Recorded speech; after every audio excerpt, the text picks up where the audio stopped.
Yes, we're live. Hey, good morning, guys. Good afternoon, regardless of wherever you are. My name is Buluwatife Olaye, and I have been given the rare privilege to anchor this Q&A session. So I will let the speakers introduce themselves first, and I'll take it from there. Hey, thank you for joining us, everyone. Wherever you're joining from, please feel free to chime in to join the interaction, the conversation. We'd like to hear your views or whatever you think we are talking about. Just and ask your questions as well. With you here today is Chidi Akunna, and also with me is my dear husband, Victor Akunna. And we run a foundation called an organization called Foundation for Family Affairs. And like we like to say, our mission at Foundation for Family Affairs is to connect hearts and raise healthy families. Okay, and what we're talking about today, we talk everything romance, intimacy, and family. Okay, and we thought we would do a series of program on intimacy. It's been ongoing for the past 3 weeks. If you haven't seen any of it, okay, maybe after the show, you get on there. We talked about, in the first week, we talked about what intimacy is and why it's important. And then we took it up to another level and talked about emotional intimacy.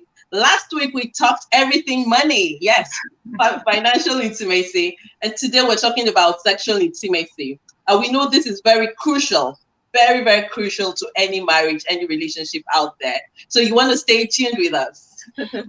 I'll let you speak. Yeah, so today we'll be looking at sexual intimacy, and we'll have a lot of questions. We have things that we're going to be looking at. What is sexual intimacy? Why is it important? And, I'll just let Bolu take over from here. Thank you. So, like she said, please feel free to drop your questions, your opinions. If they say anything that you maybe, don't quite agree with, or maybe something is just not very clear, just put your comments in there and they will be able to handle it. So, today we're talking about sexual intimacy in the confines of marriage. Again, in the confines of marriage. So I guess the first question is, what exactly is sexual intimacy? Because when you hear people talk about sexual intimacy, a lot of times they think it just means sex. But I'm guessing it's a lot more than sex. So what is sexual intimacy? You want to go first? Yes. Well, sexual intimacy, there are different definitions, but how we look at it is sexual intimacy is that place where you are able to create couples who are married, are able to create that safe sexual connection with their spouses because they are able to be vulnerable about their needs. They're able to be vulnerable about their desires, and they'll be able to be vulnerable about their concerns. Why is it important? Because people don't share, people can have sex without having sexual intimacy. Sexual intimacy is that place where you can be vulnerable about what meets your needs, what are your sexual needs, what are your sexual desires, and what are your sexual concerns. Because some people sometimes can have phobia about performance anxiety. So those are not the kind of things you share with an average person. So is that creating that safe emotional space where you can be that vulnerable? That is what we mean by sexual intimacy. Yeah. Okay. Why is it important in marriage? Okay, so I've heard several things. A lot of people say sex is actually overrated. Especially a lot of singles, we have these mindsets that, once you get married, I mean, now, like, once someone used a word that I can never forget. They said that, when you're married, then you're licensed to fornicate. It was just but is it overrated? Because we have this idea where you get married and then it's like, oh, you get to like have sex everywhere, in the kitchen, in the restroom, whatever. And then you hear married people say it's really not all that, or maybe you get tired of it. So is it overrated? And is it really that important in marriage? That's a very good question. Is he overrated? I think I'll come to that bit. I think you asked me two questions in one. Say, why is it important and is it overrated? So why is it important? One of the reasons why it's important is because it helps to, when you have build that level of sexual intimacy with your spouse based on our definition. All right. So Yeah. we have to create that context so we can follow this trail of thoughts. So once you created that safe environment where your spouse can be vulnerable about their desires, what it usually does is that people are not afraid to experiment, because couples sometimes can have this kind of fear that if, for example, a spouse, a wife can have that fear that if I experiment and this guy is asking me, where did you learn that from?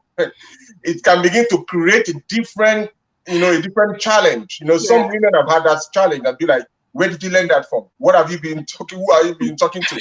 Something that was supposed to be a positive thing now begin to create unnecessary suspicion. So once people are able to create that safe environment, then the wife can innovate, the husband can innovate.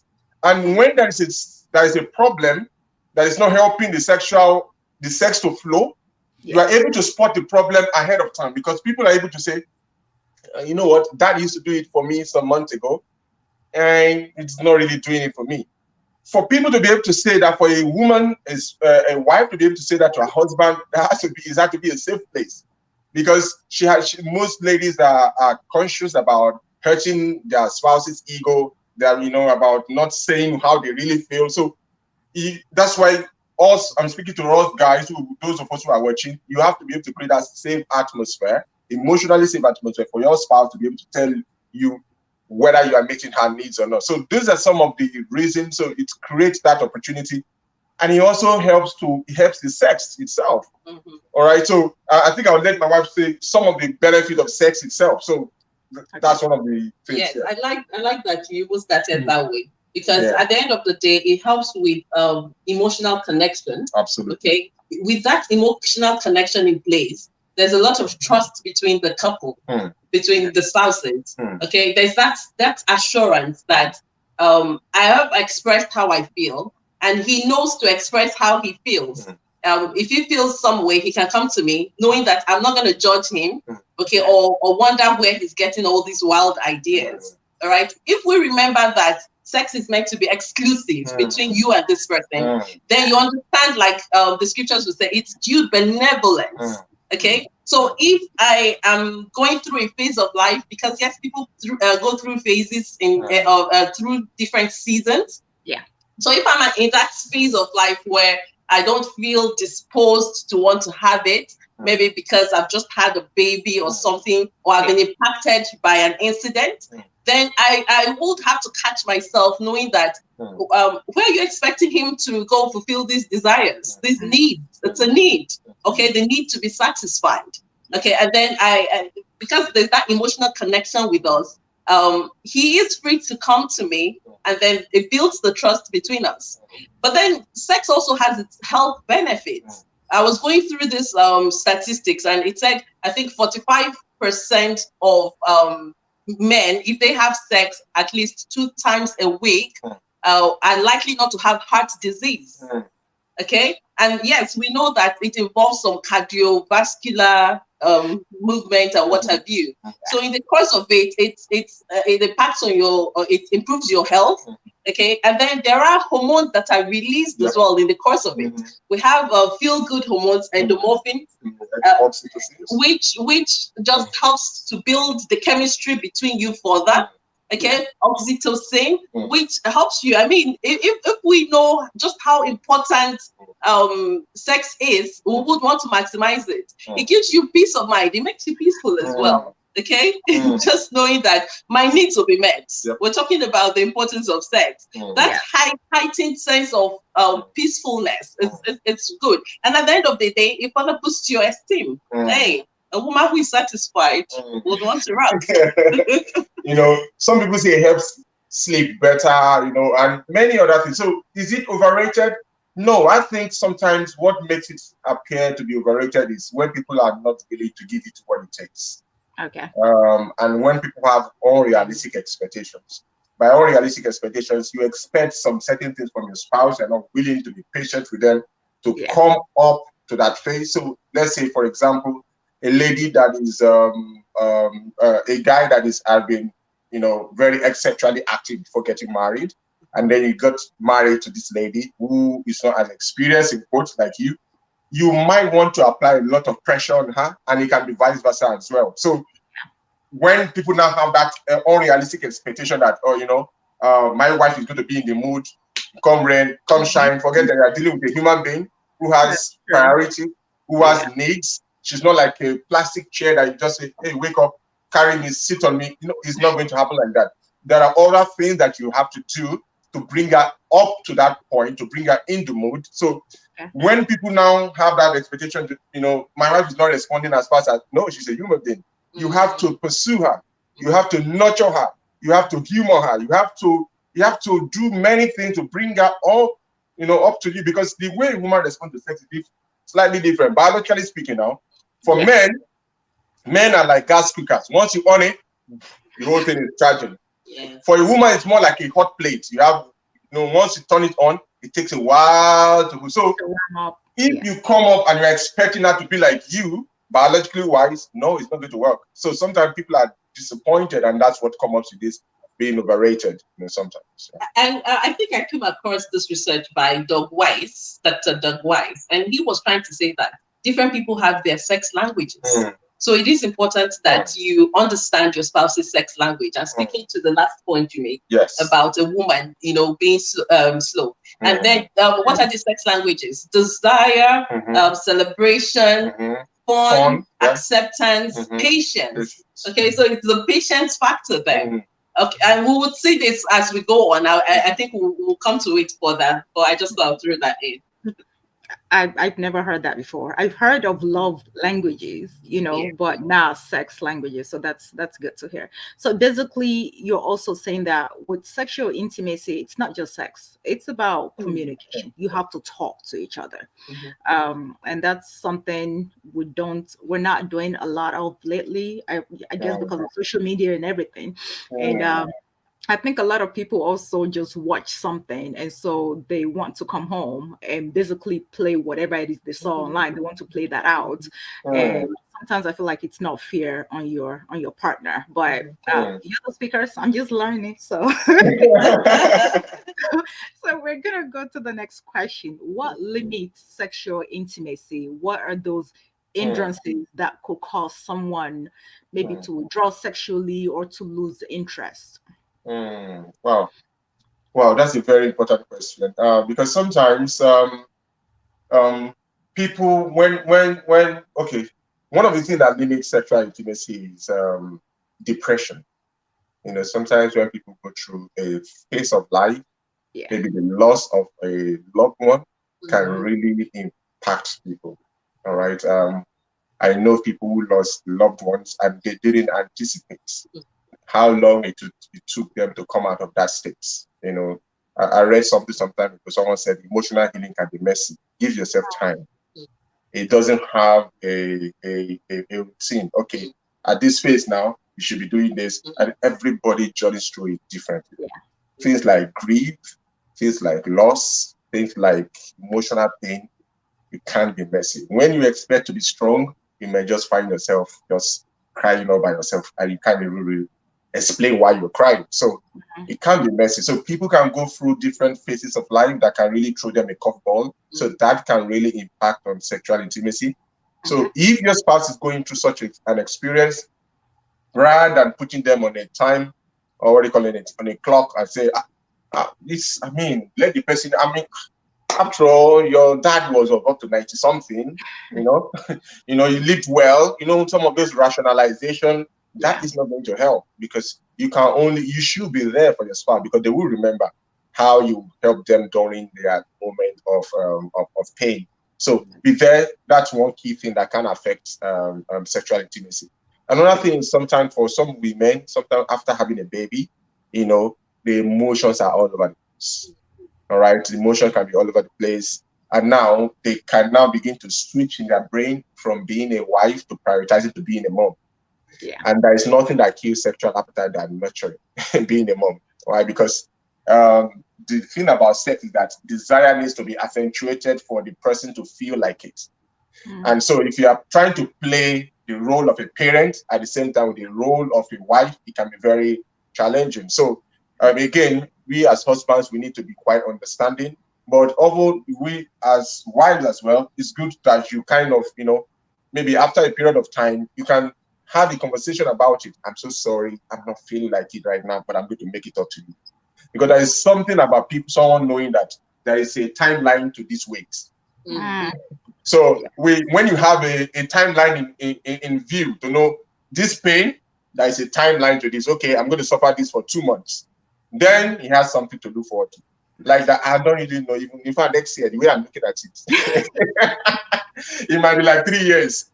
I can't really put a number to it now. Is that what you're talking about now? Really? Why being insensitive? Instead of shaming him, have a conversation about it and say, you know what, I'm going to make it up to you. I promise you.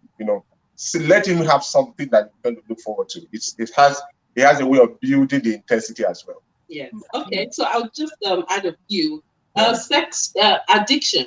All right. Some people are addicted to sex, and sometimes you see this as a result of the use of pornography, and then it begins to affect you so much that I think we had this when we were in one of our coaching sessions yesterday, and a couple were asking about the use of, we dabbled into certain things.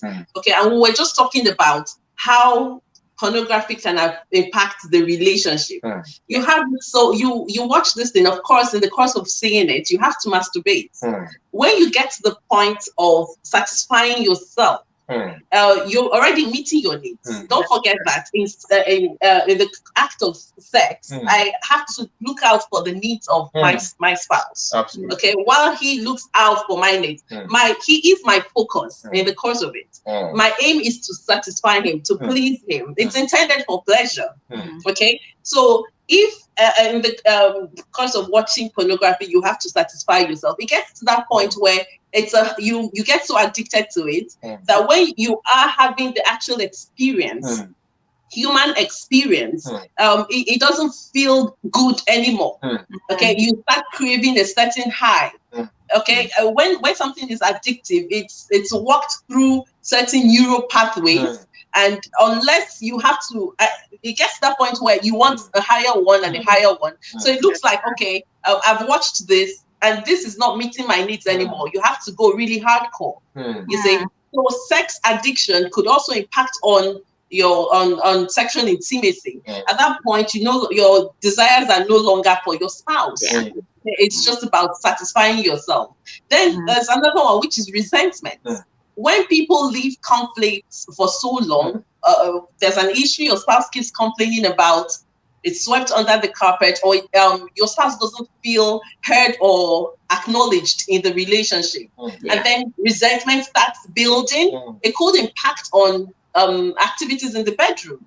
Okay, when you call, and don't forget, like they'll tell, when you call the person, I mean, your emotions have to be involved as well in the act. So if you're not in that good place, then don't, like we're saying, it's no longer just the act anymore. It's about the bonding, the connection, the alignment of your desires, your needs.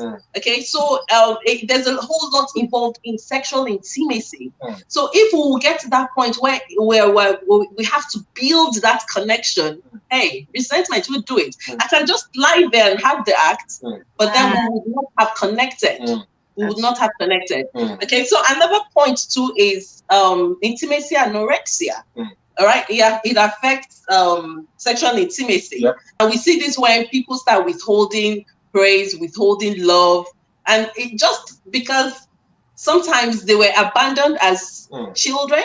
And then there's that fear of abandonment. They come into a relationship and there's that thing telling them, oh, he could walk out tomorrow. He could abandon me. So they hold back their emotions. They don't want to express it as they should. So that affects things. You want to say something? Yeah, sometimes it's body shaming. When a woman goes through, has a baby, the body might not be the way it used to be.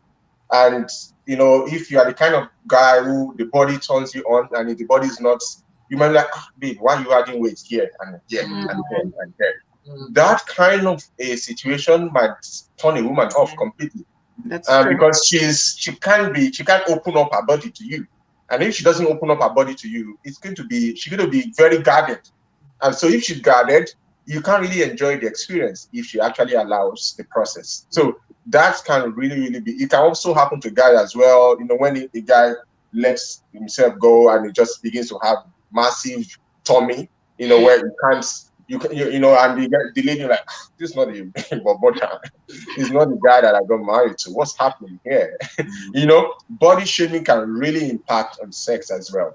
Another thing they can work together. They can work together.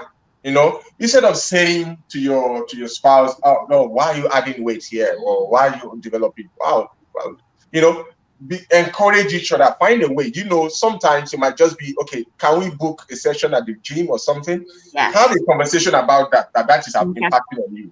All right. So and don't allow yourself to just enter that zone of giving that disapproving look, because your spouse can read you more than anybody. After you spend time with someone, they get to read your body language. Even when you're saying everything is fine, they know when it's not fine. Yeah. So you can't deceive your spouse in that regard. So body shaming can be another reason. Another reason is monotony, when people just know, what, it's just the same way, same missionary style. What is it? Yeah, let's just do it. Let's just be going. People still do missionary style. Yeah, some people, just using one particular style, and after a while, the lady just is the same way we're going to do it, or is no, she would never allow me to try something else, or he would never be. He's not open to exploring because he just feels that this is not it. This is not it. So monotony also can reduce people's willingness to indulge in sexual activity, and that kind. And then sometimes life challenges. Oh yeah. For example, there are some financial challenges that can throw people a huge curveball. When someone is almost about losing their home, for example, they may not be thinking about sex at that time. So there is a proverb that says that someone whose house is on fire does not chase around little things. Maybe does not bother about minor things. So you have to focus on turning out the fire. So something like that can also impact. And then finally, another thought that came to my mind is biological changes for a woman. Menopause can impact. Menopause for a man, sometimes midlife crisis, changes in the physiology can impact the drive. So the person is always, babe, are we home today? Is anything happening? Is the menu open today? So, but you just notice that it's now more like laid back. Sometimes physiology or biological changes can also impact on that. Medical as well. Medical. All right. So low testosterone. Yeah, low testosterone. Also, so it can be psychological, it can be biological, it can be environmental. All right. So things happening around you. If you live in a house where you have in-laws, they don't tell you when they are coming, they just come, they have a spare key. It can create problem for the lady, because the lady wants a certain atmosphere, some privacy. All right. Also working so hard that the children are exhausting you. All right. So there are different things. So environmental, biological, psychological, many things can really impact on people's space. Yeah. Wow. I like the analogy you gave about, the lady wanting certain things in place. And that's why they'll tell you the environment is important. Then you talking, that's what they'll call the invitation, inviting her into that environment, that ambience you have created. Then the foreplay is important. And the sex act, and then after sex act. Okay, the after is just as important. So it's like step by step by step. All 5 steps should be married into the experience. Yeah. Okay, so I have a question. This is my question. Yeah, go ahead. So if one partner keeps initiating sex, and then they start to feel, is it that this person doesn't want me, even though when they initiate this, the sex or whatever it is in the mood for, the other partner responds, but then that one partner feels like, okay, why do I always have to be the one to initiate? I mean, what do you have to say to that? Well, that's sometimes a lot of A lot of marriages go through that. Particularly, in most marriages, the guy, are the ones who are often initiated most times. But there are exceptional cases where the lady is the one who's initiating, and the guy is only saying, "Sorry, I have this proposal I need to submit. Oh, sorry, I'm so busy. I have to send this email," because since pandemic, work-life balance has really shifted. The goalposts has really shifted. So sometimes people work till late at night, replying to emails. So work has really invaded our personal lives. They say we're working from home, but sometimes maybe some people might miss that boundary that used to exist when they used to go to the office. So when they know that when they clock out, you've clocked out. But now there's very blurry lines between life at home and life at work. That's true.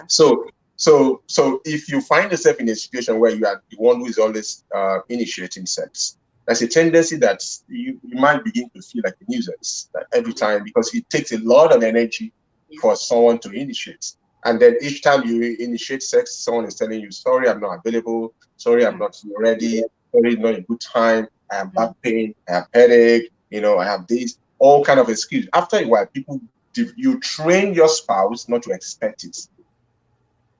Because what happens to people, human beings generally, is that you get accustomed to something. If you pass through somewhere, you bump your head. Pass through that place, you bump your head. Next time, you are dodging. It's just habits. Now you begin to self-protect yourself. That's human beings. So after a while, when you hear no and no and no and no, you can begin to train your spouse to never expect it. And if your spouse is not morally strong or sound, they might begin to seek other avenues to express. Because saying no does not mean the desire goes in them. It only means that it's either repressed or it's expressed or explodes. So that's why conversations need to be very important. That even though this is not a good time for you, when is it going to be a good time? And you who is saying no, be the one to initiate next time, so that you don't stand at the risk of making your spouse like a sexual pervert. That anytime you're like, this thing again. Oh yeah, just come. Nobody wants that kind of situation. Nobody wants to feel like a nuisance. Nobody wants to feel like what belongs to them, they have to beg for it all the time. It's demeaning. It's dehumanizing sometimes. Yeah. Okay. Well, before we carry on, I would like to say thank you to all those who have joined us. Please feel free to interact with us. You can ask your questions or let us know your thoughts on any matter. Thank you.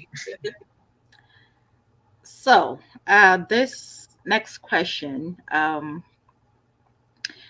I've heard this several times in so many places, mostly about women faking orgasms.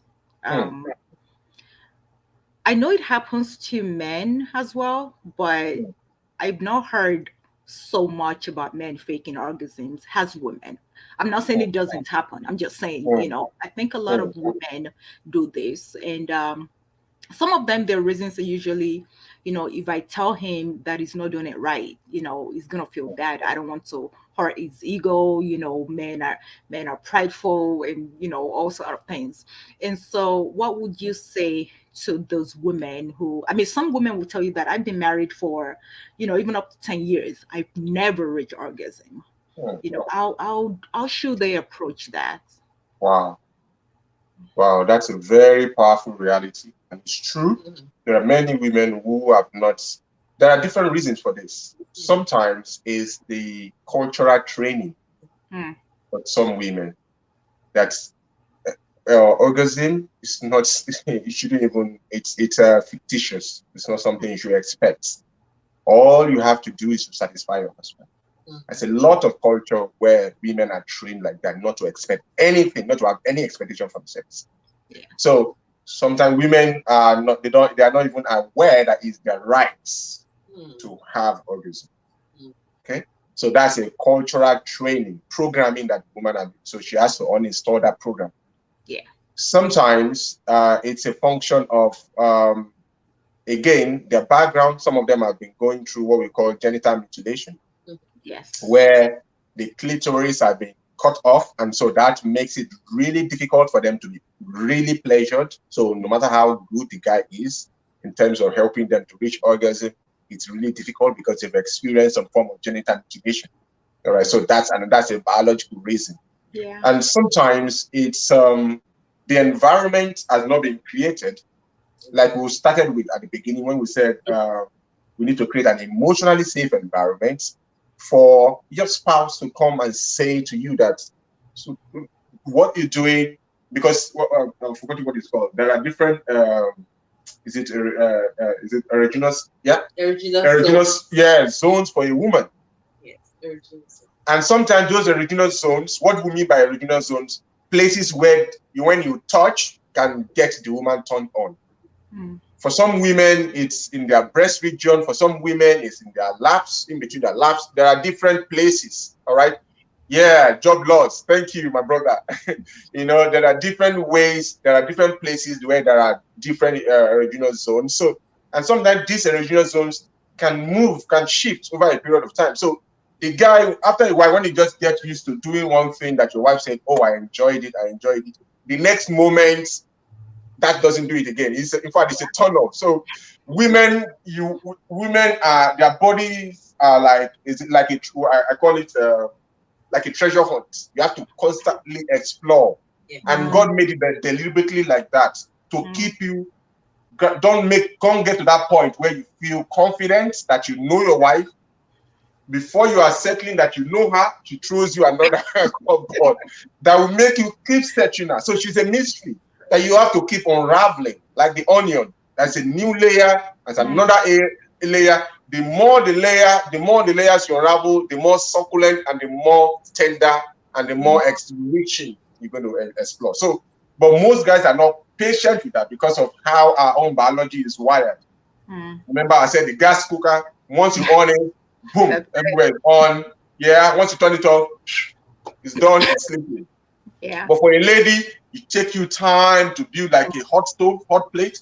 It takes a while. Once you turn it off, it takes a while to cool. That's why women get angry when the guy just goes to bed after the whole experience. Can't you just cuddle me? Can't you just talk to me? Can you just humor me? Can you just appreciate me? There are different things.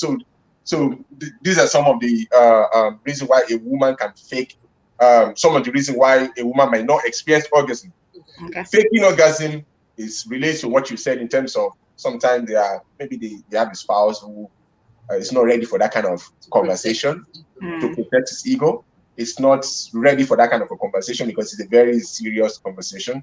That's why I said it's important we create that enabling environment for your spouse or your husband to say something to you, to say, babe, I really enjoyed what you were doing, but it doesn't really do it for me again like before. Maybe we should try this. Maybe we should try that. Without the guy saying, who have you been listening? You see why sexual intimacy is important. Okay, not just the sexual acts. Okay, the intimacy. That's that state of sharing, that state of just bearing it all. That's really crucial. If spouses would focus on that and not just the big climax, because yes, there are times you might have it. It's not every time you would climax. Yes, sometimes it's great. Sometimes it's just there. All right. But if we focus on intimacy, the intimacy we share in the act, during the experience, then it would be more fulfilling to both of us. All right, and not just one person wanting to get satisfied and leaving the other dry. Okay. Well, thank you for that. I know that we had discussed, hindrances, anything that could diminish your interest in sexual intimacy. So, my next question is: there something called sexual incompatibility? I've heard, especially, in this day and age, everywhere you go to now, a lot of people, even a lot of singles, talk about, we have to cohabitate first before we even get married, just so that we will check if we're compatible in other areas as well. But of course, it's all about the sexual, compatibility. And a lot of people will tell you that it's better to find out now before you get married, and then for people like us who are, preaching abstinence before marriage, and you hear some people's experiences, what they went through even after they waited for so long and then they finally got married, and now it's like, I'm not satisfied sexually. And so people term that to be, you know, that you're just not compatible sexually. So is there something called sexual incompatibility? And if there is, how do you work around that? You know, I think there was a time we tried to look up the word sexual incompatibility. Okay. And the different words, definitions we saw there, different phrases were like incompatible sex drive, okay, or mismatched desire. All right. So if we look at it like that, then the question is, as a single person, how often, how many people do you want to trial this with? Okay, so you're gonna try, and then if it doesn't, if I feel it, I'm not compatible with this person, I'll move on to the next person, just leaving pieces of yourself with everyone. Okay, but the question then is, yes, there are people who come into marriage and realize that they have mismatched desires. Okay, one person's sex drive is really high and the other is low. There are a lot of marriages like that. So, but then it is a situation that can be salvaged. Absolutely. Right? You have some people, someone with a high sex drive may say, oh, okay, I want it 4 times a week. And the other is saying, no, just 1 time a week. I'm okay with that. This is too much. So what do we advise them to do? Okay, they can negotiate the frequency of sex. All right. So in negotiating, you reach an average. If you want it 4 times, how about we get to 2? So it's a compromise. So you whose drive is low, you step up, and you who is very high, you come down. And don't forget, that's why I was talking about the sex languages earlier. It might also be that the person with the low sex drive would need some patience. You need to, the person with high sex drive would need to speak the language of patience to this person. Yes, your language may be desire. I desire you, I want you now. Okay, but you need to be patient. And maybe over time, as you carry this person along, then you might hit something. And this is where it is important. We stumbled on this research by Masters and Johnson, and they were pushing for sensate focus. Viewers may want to Google that later.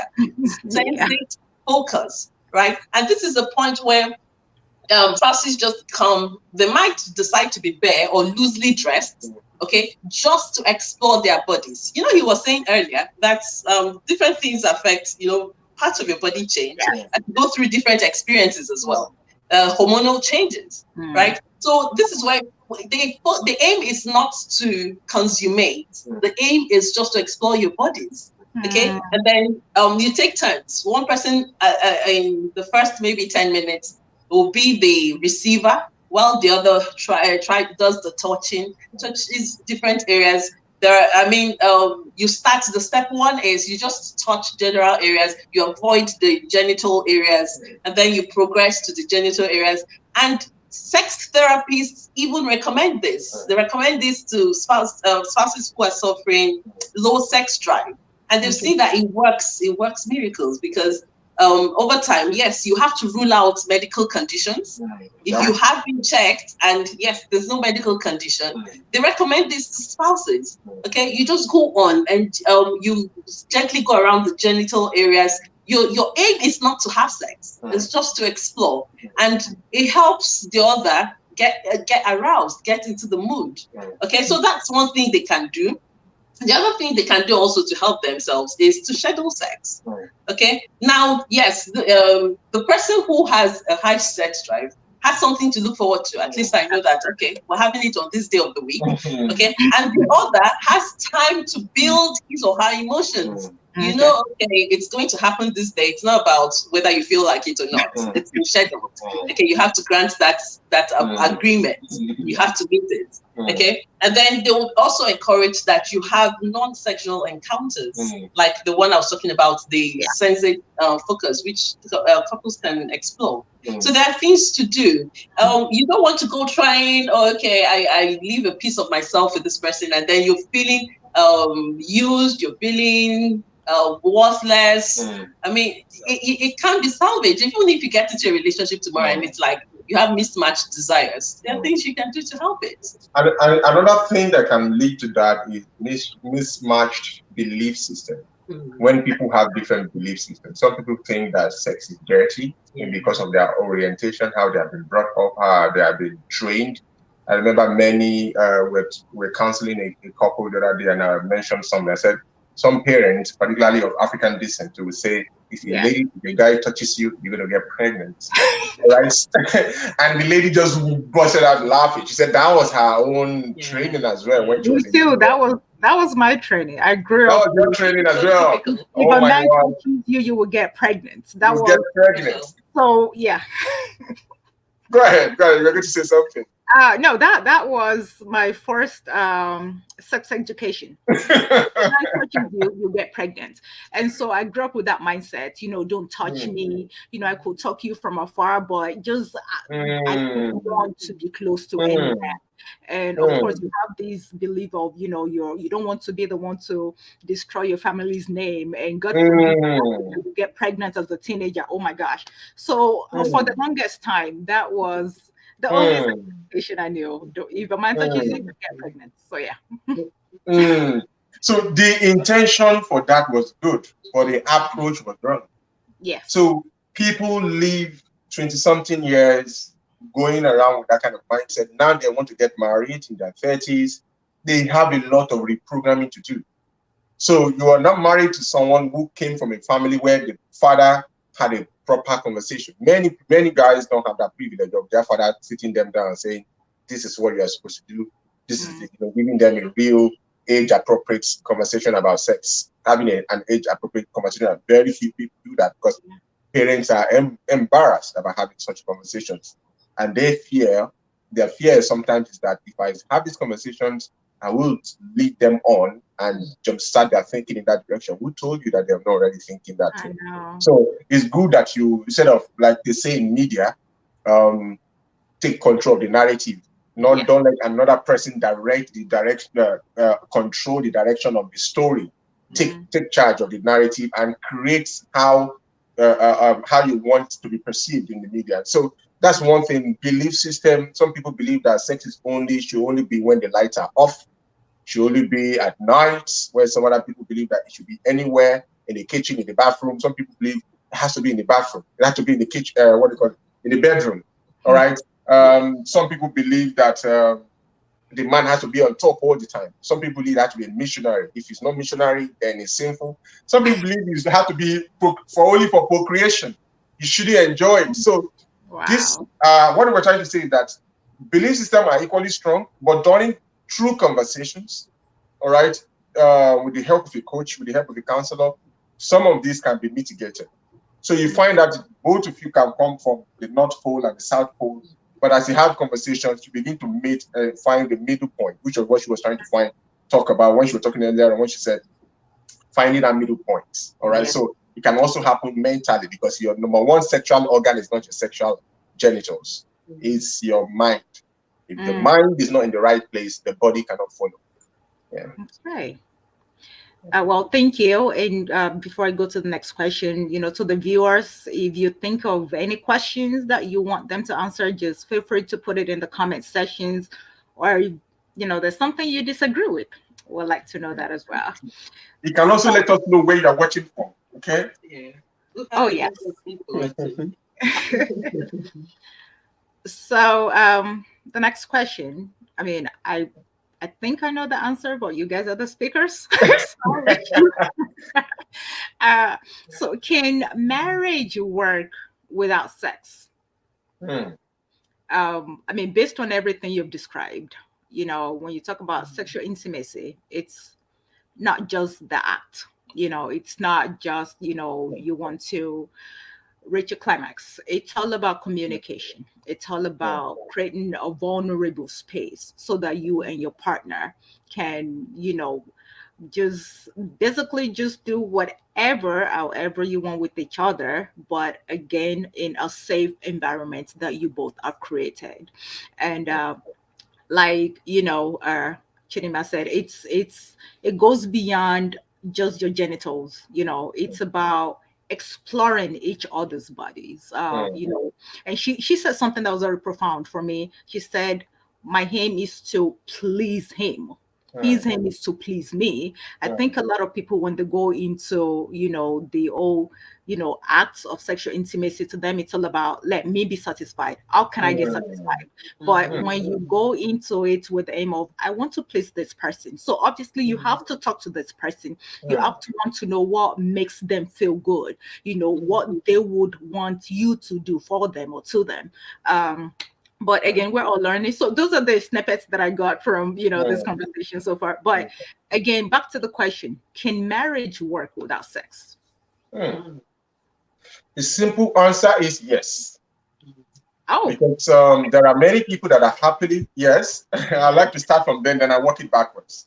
Okay. There are many people who are happily married and happily married to their spouse. Maybe their spouse have one or two health challenges, and so they are unable to have sex, but they are still very much happily married. That brings us back to the point where we said sexual intimacy is not just about sex. There's a level of conversations you have with your spouse. There's a level of sexual connection that you have with your spouse that is beyond having sex. Many people can have sex with just anybody, particularly guys. You can have sex even with a guy they don't even know much about. So they just have sex. So that's just an act for them. Yes. But the real thing that you share, the soulish connection that you share with someone, that you find her mind sexually stimulating, you find her appearance, you find her smell, you find her whole package is stimulating. That is one thing you share with someone with just one particular fingerprint. All right, it's not something you share with everybody unless you have, some other problems like my wife mentioned, sexual addiction. But that is not, those who have sexual addiction, they don't share that level of intimacy. All right, it's like get in, get up, get out. That's the kind of conversation they have. Or when they feel the urge again, they just like, who is this? I have some people that are, like, they begin to send text randomly, and anyone that responds, yes, like what's the name of that game that people used to play in this day? Pokemon or something, where you just follow wherever the thing is, that's where you go. You don't really have the personal direction. All right. So it's possible, but is it the ideal? No. Yeah. All right, because this is something that God has created for people to really have a nice time experiencing and enjoying. All right. So beyond having that sex, or even if your spouse is physically unable to do it, there are other ways they can pleasure it. You guys can pleasure each other. You just have to, talk it through with one another to see what is comfortable. All right. There are different things you can do to get your spouse to that point where they feel sexually satisfied. And so the fact that probably the man is impotent shouldn't bring an end to it. All right. So there are different approaches that people can use. So if you talk to a sexual coach, a therapist, or talk to us, we can help you, talk through one of these two things. So it shouldn't bring an end to the relationship. So can marriage survive without sex? Yes. Or it's not the ideal. It's good for us to play that atmosphere where we enjoy that part because it's the full part. Like we said earlier, sex has its benefits. Absolutely. Okay. So we have one last question, but before that, I have another question. I may or may not have some friends sending me personal questions because they don't want to type it. We can see a lot of people online. There are people online, but they're so shy. They don't want to talk about the topic.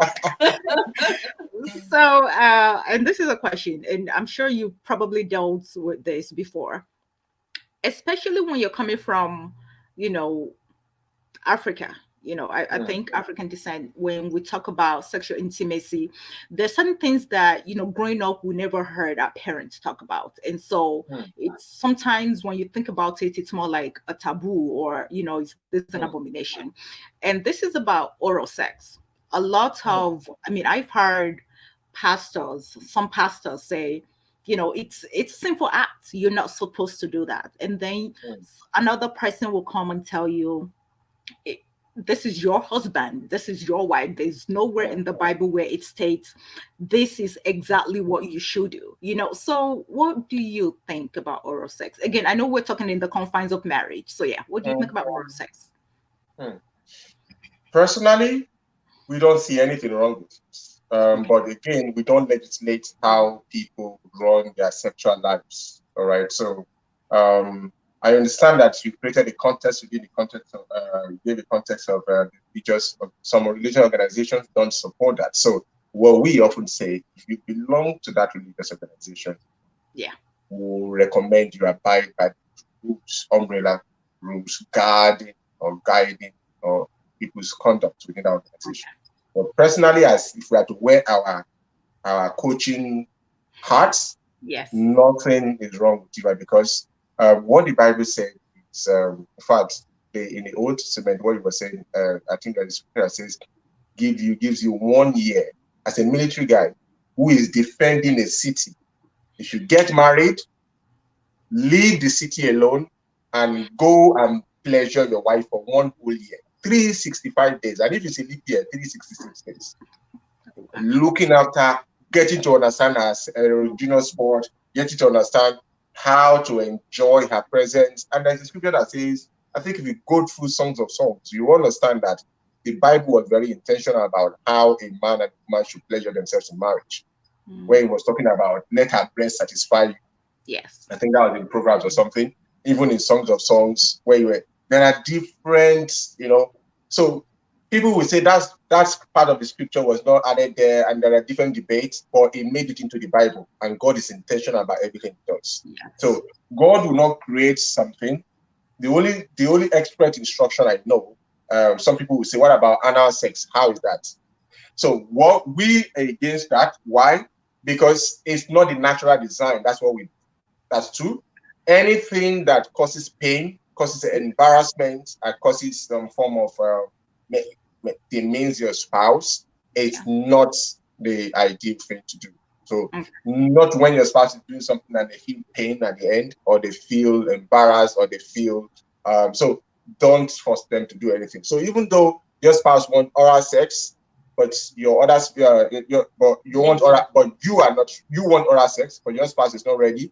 Don't pressure them. Don't force them. All right. Let them come to that point where they are willing to do it. If not, explore other things. There are sex is an art. Well, what makes it fun is the creativity you bring to it. So explore other things that will bring that pleasure to both of you. That's what we say. Don't force your spouse. Yeah. So our last question. How can one spice things up in the bedroom? What are the steps you can take in the bedroom or outside the bedroom for your partner to want to have you? Okay. I think one thing that's really crucial is they must build friendship. Friendship. And when we say friendship, it's about sharing, it's about connection, it's about care. All right. So some people get to the point where, okay, we're not married, and then they leave the friendly part of it. Some even say to you, oh, no, we have to be serious. No, there should be a lot of fun. We did a video, we're talking about the benefits of play in marriage. All right. And there are a lot of benefits. Viewers may want to say it later. A lot of benefits of play. Okay. It strengthens the bond between you. So couples should get to that point where they intentionally build friendship. Very, very important. Okay. And then you need to get to the point where you, like we were saying earlier, try to find out what your spouse's needs are. Okay. What are your spouse's expectations? And then you don't just stop at finding out. You you try to find out how to meet those expectations. Okay. How can we? It's one thing because sometimes we talk about these things, but what steps are we taking towards meeting them? Okay. One person shouldn't still be feeling like I have voiced it, but nothing's being done. So I don't want it to look like I'm just ranting. I have to go on and on this matter. So while talking about that, you should be considering what you can do, what practical steps you can do, okay, to help that. Something came to mind and it's just gone. Yes, they must be creative, very creative. All right. He was talking about, you need to work on. I like the way you described it earlier, when you're saying, taking the smell. All right. So we need to be intentional about creating the right environment. What's the state of things? Okay, if you want to have it in the bedroom, you have to create the ambience for the bedroom. Okay. Get some candles. Work on every sense organ should be hit. All right, the sense of sight, okay, that there's something to look at and go, wow. The sense of smell, okay. Then what even happens in the course of it? What are you saying to your spouse? You need to get creative, all right. You might as well just get into poetry, just look for how to revamp things. And then yes, your bed sheets, what can those? Change the linens. The lingerie should be like Fila lingerie, that when she passes like this, that laptop will just close by itself. The smell, really important. We need to be intentional about this. If a woman wants to get your husband, she knows what to do. She will create the ambience. She will study him. If he likes red tie, she will give him red tie. Whatever, and both and vice versa. So you be the one, you are the one that has the authority and the license to be able to, seduce your husband, seduce your wife. Take it as a challenge and keep looking for new ways. Another point is looking after your mental health. Yes. All right, because sometimes fatigue, when people are been working on a job that they have been fatigued for a long time, it can really make them burn out of their emotional energy. So you get to that point where nothing in life excites you. Yes. Things that used to excite you, your favorite sport is playing. Okay. I made your favorite dish. Okay.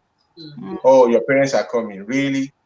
Oh, the children got this fantastic grade. Oh, that's interesting. Nothing. You're just flat. Because you're just burnt out. Don't get yourself to that point. It's not good.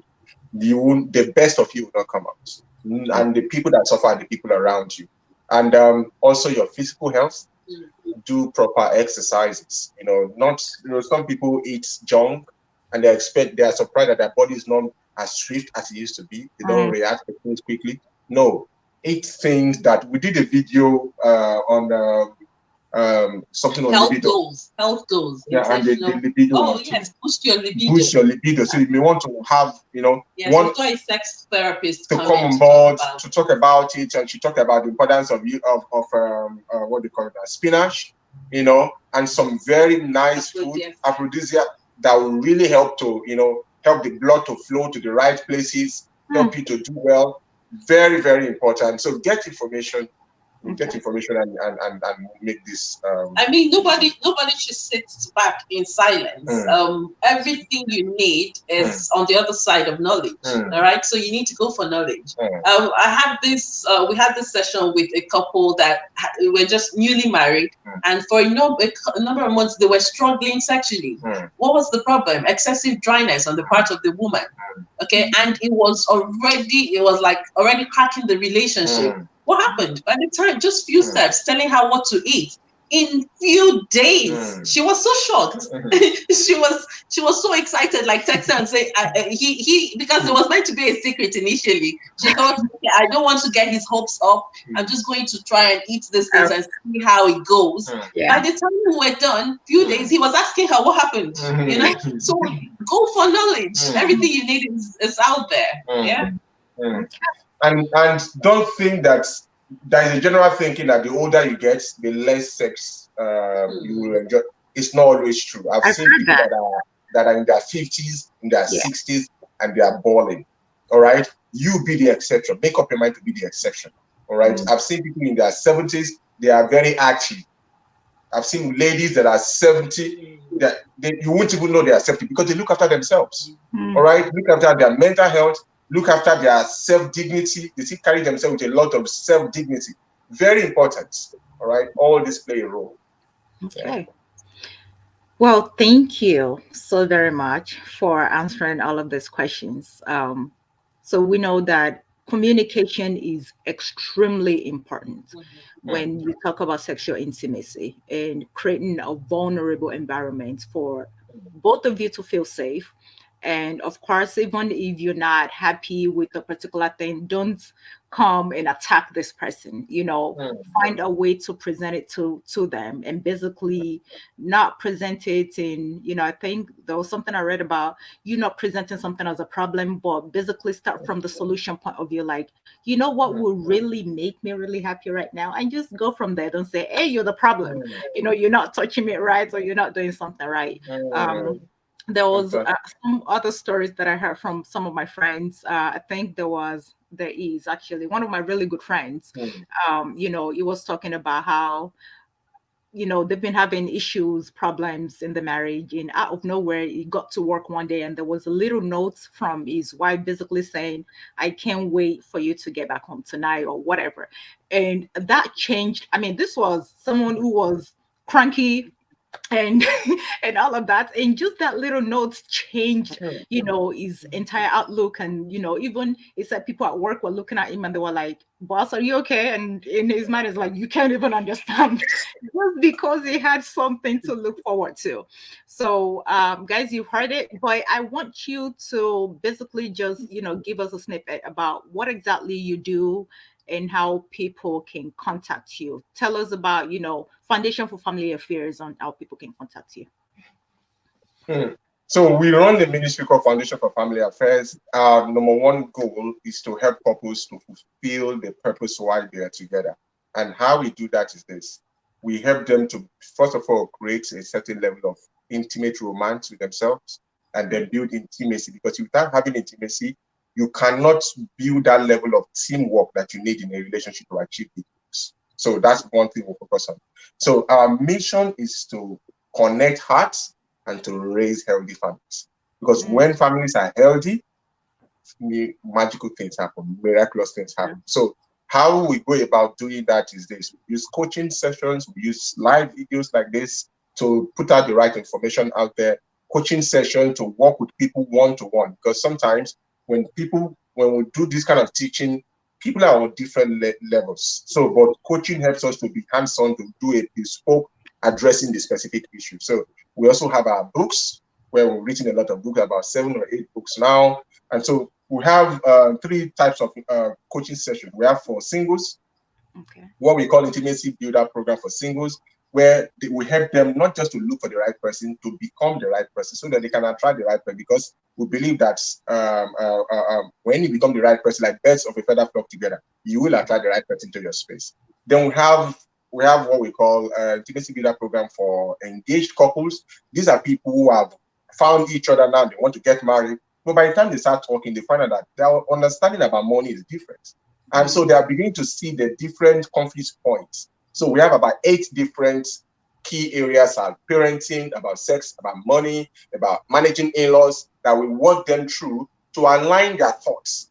And so what usually people say the first 5 years is often the roughest. What actually is happening is that is when they are beginning to discover, oh, this guy spends recklessly. This lady spends recklessly. So you can't even have a saving. So these are the issues we help them to address. And people that we work with, it's been an amazing session, because they come to that point, they find out that people are saying the first 5 years should be like, how come when is the problem going to start? Why? Because they've been able to walk through the rough edges ahead of time. All right. Someone would say the best time to perform is not when you're supposed to be preparing. So when you prepare ahead of time, when the time to perform has come, you just kind of fly. And then finally, for married couples who are having an issue on sex, or on finances, on parenting, we also build that kind of session with them, where we help them to align their thoughts. So that's basically what we do. And if you want to contact us, our email address is info@foundationforfamilyaffairs.org. All right. Or we'll leave links in the bottom where it's in the description box. All right. You can click on the link. If you want a free 1-hour coaching session for you to be able to know if this is going to be a right fit for you, you can click on the link, and then we'll schedule a session for you. All right, guys, you've heard it. And just, before we go, I'm a product of the of the coaching program for the singles, the Intimacy Builders program, and it helped my life tremendously. So if this is something you're considering, I mean, these are awesome coaches. I will vouch for them anytime, anywhere. Just, so you know.